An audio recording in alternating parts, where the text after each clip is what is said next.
राधे राधे भक्तों, हमारे YouTube channel Shri भक्ति ज्ञान में आपका बहुत बहुत स्वागत है। भक्तों, आज मैं आपको कार्तिक माह के महत्व की चौथे दिवस की कथा सुनाऊंगी। भक्तों, इससे पहले मैं तीसरे दिवस की कथा सुना चुकी हूँ।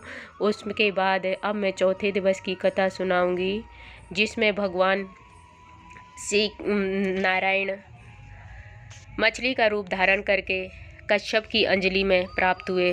जब मछली का आकार बढ़ गया तो उसे कमंडल में डाल दिया, और कमंडल में भी नहीं समाई तो कुएं में, और कुएं में भी नहीं समाई तो उसे तालाब में डाल दिया। मुनि कश्यप ने देखा कि तालाब में भी नहीं समाई तो उसको समुद्र में डाल दिया गया। जब भगवान नारायण को समुद्र में डालने के बाद भगवान ने शंकासुर को मारते हुए, उनको हाथों में दबाते हुए बद्री वन को चले गए। वहाँ सभी ऋषियों को बुलाकर भगवान ने बोला कि हे ऋषियों, वेद जल के भीतर निगमन है, उन्हें ढूंढ के लाओ और शीघ्रतापूर्वक जल से रेशम सहित निकाल कर मेरे पास लेके आओ, जब तक मैं सभी देवताओं सहित प्राग में निवास करूँगा। नारद जी बोले, तपोबली उन मुनियों ने बीज और यज्ञों सहित वेदों का उद्धार किया। उन ऋषियों में से जिसने जो निकाला वह बाग उसी ऋषि के नाम से प्रसिद्ध हुआ।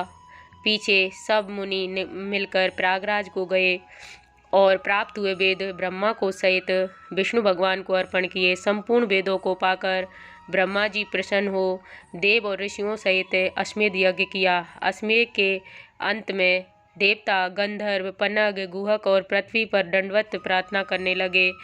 हे देवता बोले, हे देवादिदेव भगवान नारायण, हमारी विज्ञप्ति श्रवण करो।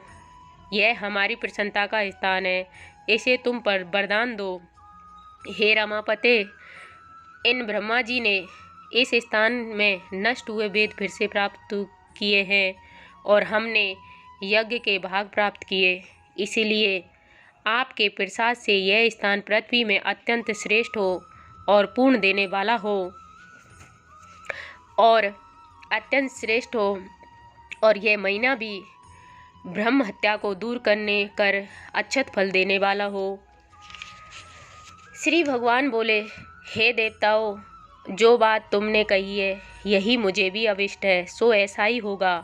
यह ब्रह्मक्षेम नाम से इसका सुलभ्य होगा।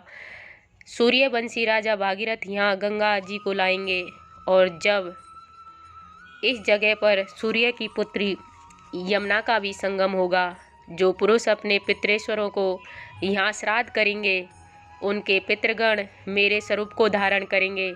मकर संक्रांति माघ मास में प्रातःकाल स्नान करने से उनके दर्शन मात्र से ही संपूर्ण पाप ऐसे नष्ट हो जाते हैं जैसे सूर्य से अंधेरा नष्ट हो जाता है, और उनको मैं सालोक्य, सामीप्य और सारूप्य, इन तीनों प्रकार की मुक्ति क्रम से देता हूँ। हे मुनीश्वरों, मैं सर्वज्ञ रूप से बद्री वन में सदैव निवास करूँगा। जो फल और स्थान 100 वर्ष में मिलता है वह तुमको यहाँ एक दिन में ही प्राप्त होवेगा। इस स्थान के दर्शन करने वाले मनुष्य जीवन मुक्त हो जाते हैं। सुत जी बोले, विष्णु भगवान देवताओं से ऐसा कहकर ब्रह्मा जी सहित देवताओं को लेकर अंतर ध्यान हो गए। जो मनुष्य शुद्ध चित्त से इस पवित्र कथा को सुनते हैं उनको प्रयागराज और बद्री वन में जाने का फल प्राप्त होता है। भक्तों, हमारी वीडियो पसंद आई हो तो लाइक करें, शेयर करें, सब्सक्राइब करें और बेल आइकन को दबाना ना भूलें।